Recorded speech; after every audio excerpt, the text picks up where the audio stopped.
Hello and welcome to Camp Xbox. When we think of comic or graphic novel adaptations in gaming, we tend to hop to the heroes of Marvel, DC, or even indie comics. Yet one of the games that capitalized best on capturing the style of comics is in the 6th generation with XIII, which doesn't even feature a superhero. Today, let's take a look at the Xbox version and see how it holds up today.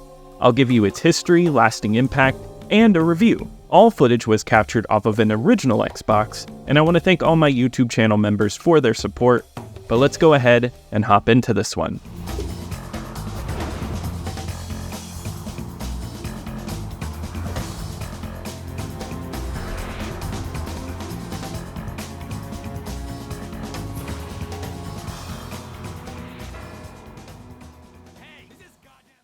XIII's story dates back to 1984 when it started as a Belgian graphic novel series written by Jean Van Ham and artist William Vance. Inspired by the Bourne series of novels, XIII follows a character who suffers from amnesia and can't remember who he is. The novels follow his quest to figure out his identity and why he is implicated in the assassination of the president. It's very popular and is still released to this day.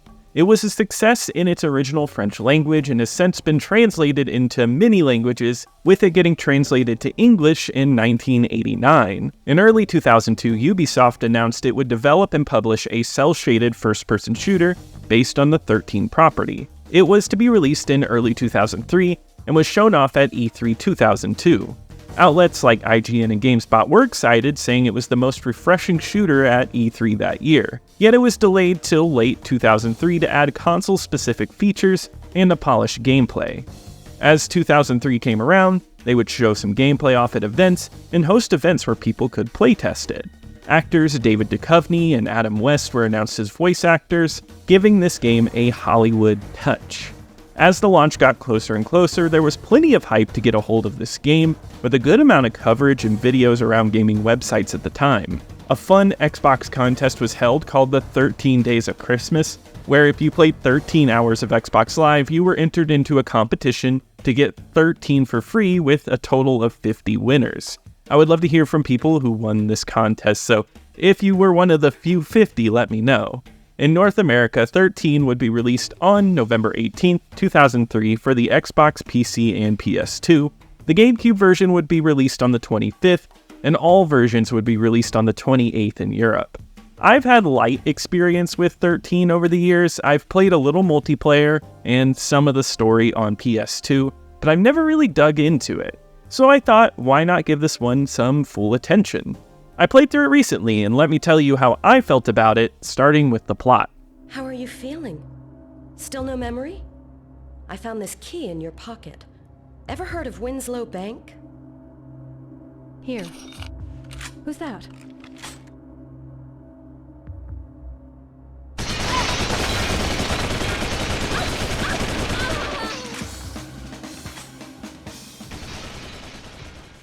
In XIII, you play as a man who has recently woken up and can't remember anything from his past. Right from waking up, you are being attacked by hitmen. You find out you have a safety deposit box, and this leads you down a rabbit hole. You find out that you've been implicated in the assassination of a president. You, along with characters like Major Jones and General Carrington, uncover the truth of the past to find numbered conspirators who seek to overthrow the American government. This is a quest not only for you to find out who you are, but also to stop a plot against the government. This game already had plenty of source material on which to base its work. By this time, multiple volumes had been released, and this was a combination of the first 5 volumes. I've never read these before, but I did read through the first volume, and the plot is similar, but the beats are updated. The original has a dirty 80s vibe, and many details are updated for this game, but XIII captures the story spirit very well. It's a classic political thriller plot we have seen over the years. An amnesiac caught in a government conspiracy. It's cliche, but in the 80s, it's not so much so. In the 2000s, it was. I'm not going to give XIII any flack for that, though, because it's looking to replicate the story into a video game, and it manages to do it well. The plot that you've seen before gets a comic edge with the side characters you meet along the way. Major Jones is a fun character who adds wisecracks to the game and fun espionage touches. General Carrington is a staunch military man with everything planned, and when Adam West voices him, he has a great sense of humor that makes him fun to follow around. The story beats and locales you visit feel very similar with a lot of industrial bases. Still, they feel like something you'd find in a James Bond movie or game, from underground submarine bunkers or ice-covered bases with electric fences that you have to disable. All have reasonable goals that move the plot along and make for a fast and easy-to-follow experience. The conspiracy on top of that adds a good amount of thrill to the game too. One downside is the main character, who doesn't have much of a character. Yet, I'd say that works in hand with the plot. He's supposed to be a bit dull, he doesn't know who he is, just that he's good at killing. He's not flamboyant, and though it doesn't make for a memorable lead, it does help the plot. The plot here is a good time for anyone who likes espionage thrillers, albeit the Bourne series or more of the modern Bond films. It's got great intrigue with its mystery, and all the locales you travel to make this feel like a globe-trotting adventure. The side characters are fun to follow, and I think from what I've read, it does a good job of taking what works in the original and making it work in a 2003 video game.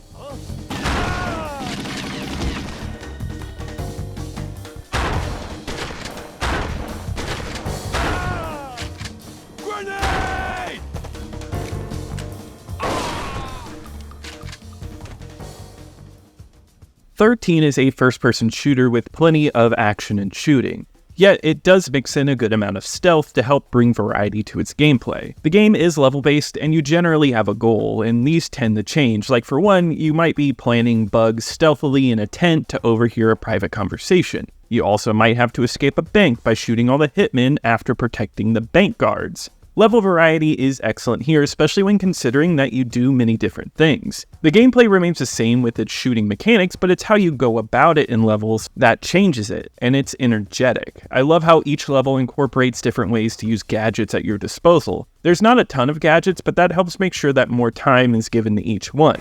I love the grappling hook that sees you swinging between ledges and levels. Yet your main focus here is the weaponry you use to shoot down enemies.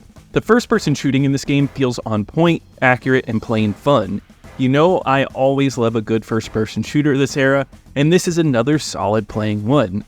All the guns feel great to use and have a great feedback to their hits. It's a blast going around and taking down different enemies that show up. Yet it doesn't feel like a target practice kind of shooter, one where you just travel down halls or areas and just kill enemies. The level layouts help make all this shooting feel dynamic. There's so much attention paid to the verticality, the paths you lead, and how you traverse areas.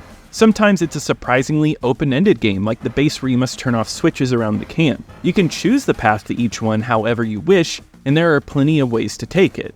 It has you hiding behind boxes or sneaking behind tents. When you shoot down enemies in this, it's a great time. There are times like the prison where you pop out and there are levels and levels and levels of guards looking down at you. It's the level of design that helps take the shooter gameplay to another level. The stealth helps keep the game variety up too, and my bias is that I could be a little picky about stealth, especially in games that are not mainly about stealth. Here, there are some of the better moments in the game.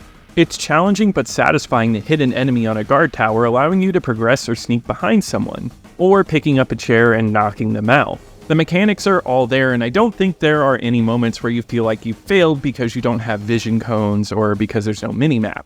One of the coolest parts of the game is that all visual cues have word bubbles attached to them. This makes the stealth unique. There's a specific moment on a submarine where you have to watch the words to know where the guard is above you so you can sneak under him. It's an experience I've only had in this game, and it's awesome that something so neat comes out of this.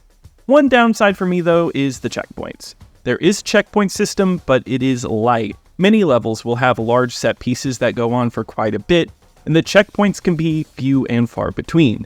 It makes the slower stealth sections quite annoying when you have to do them repeatedly. This is one of the more negative aspects of the game. Otherwise, this is a fun stealth shooter. I don't think it does anything revolutionary with gameplay without its unique visuals, yet it does well in the first-person shooter format that makes for a fast, quick shooter and a slow but rewarding stealth game. I don't mind a fun game that's not doing anything groundbreaking. It just needs to take the shooter format, make it fun, which it does well here.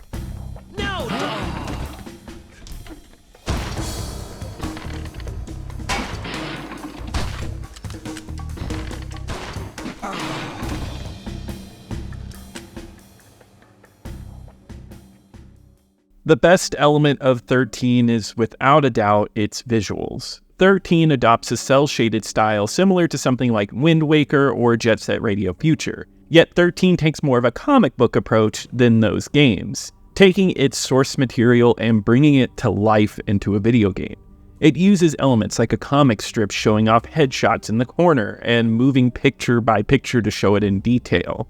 My personal favorite bit of comic book styling is the audio getting word bubbles in the game world. When you shoot your gun, sound effects pop out and explosions show off a boom. This is mixed with the action in the game and it brings this game to life. The gameplay is similar to other first-person shooters and the story is a little cliche, but the visuals are far from either of those things. This is one of the most unique looking games of its generation, taking the cel-shaded style that was popping up then and making it fresh and pop out.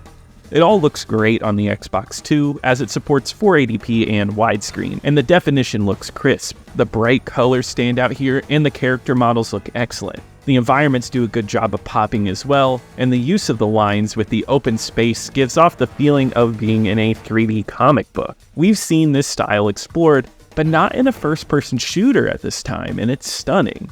I think 13 is one of the best looking games on the Xbox. Not in terms of graphical quality, but purely in art design. You can tell that they wanted to make it a true representation of a comic in a video game, and it's one of the best to try to do that to this day. And Kim suspects he's part of the conspiracy. You won't be running into many intellectuals down there, mostly black ops, knuckle-draggers. This could be another one of that blonde's con jobs. I trust her. Uh-huh. You save her life, and she splits. Jealous, Major? Just get in the damn boat.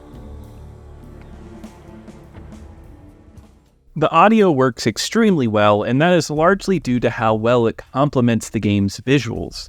As mentioned, gunshots, explosions, and footsteps are accented by words. It allows the sound effects to become more noticeable and for you to focus on it. It shows attention to detail, with footsteps sounding different on different surfaces, and guns with cartoony but well-done noises. It's a noisy game, capturing all the sound effect bubbles of comics and making it sound exactly like how you'd expect. The music works with this too, with a nice mix of jazz and breakbeat. It'll have chill rhythms and make it feel like a classic espionage film from the 60s. These are my favorite bits because it's so neat to sneak around and hear a sax riff that feels ripped right out of a noir. Yet when the action kicks in, the drums start to ramp up. Sometimes it feels like a hip-hop beat, and other times it'll feel like breakbeat electronica. It's fast and keeps the action moving, especially with how noisy all of the sound effects can make it feel. The voice acting is solid here. David Duchovny plays the star, and even though the character is a blank slate, he sells it well. I liked Eve in this game as Major. She brings a good character to contrast against David Duchovny's everyman style. However, my favorite actor here is Adam West. He brings a sarcastic feeling to his character, and it's always fun to hear him work. It reminded me of the Batman series he was in, with the comic book style sound effects. He was a fun pick, and along with the enemies, I think this game is a well-rounded voice package. Overall, I had no issues with the audio, and it complemented the strong visuals of the game.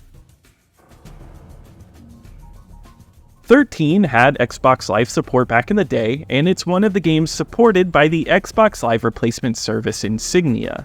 They play this one regularly over there, and I've had a chance to play it online a few times over the years. It's a classic first-person shooter experience on the console, and I think it's a good time. The main bulk of your game time will likely be in deathmatch and team deathmatch modes. These are classics, nice and fast-paced. What makes these work so well is the map design for these levels. They are tightly designed with some great corridors and side rooms. I like that they usually put a lot of detail into vents or hidden places so you can get some of the stronger weapons in the game. Of course, everything is cel-shaded just like the main game, so it has that extra touch of visual charm to keep it engaging. There are other game modes as well, like Capture the Flag and the Xbox and PC exclusive game mode Sabotage. This is a bomb placement mode where you either need to plant the bomb as one team and the other team needs to defend and defuse. It's very similar to Counter-Strike in design, and I did not get a chance to play this one online, But this game does support bots, which is fantastic. I love that you can still play multiplayer offline and by yourself, and this game mode is a blast. There are many options for bot difficulty too, and it adds a little bit extra to the playtime. The Xbox version supports 4-player split screen as well as System Link, and if you do want to play this multiplayer, it will go great for a party night. 13 is a fun multiplayer experience.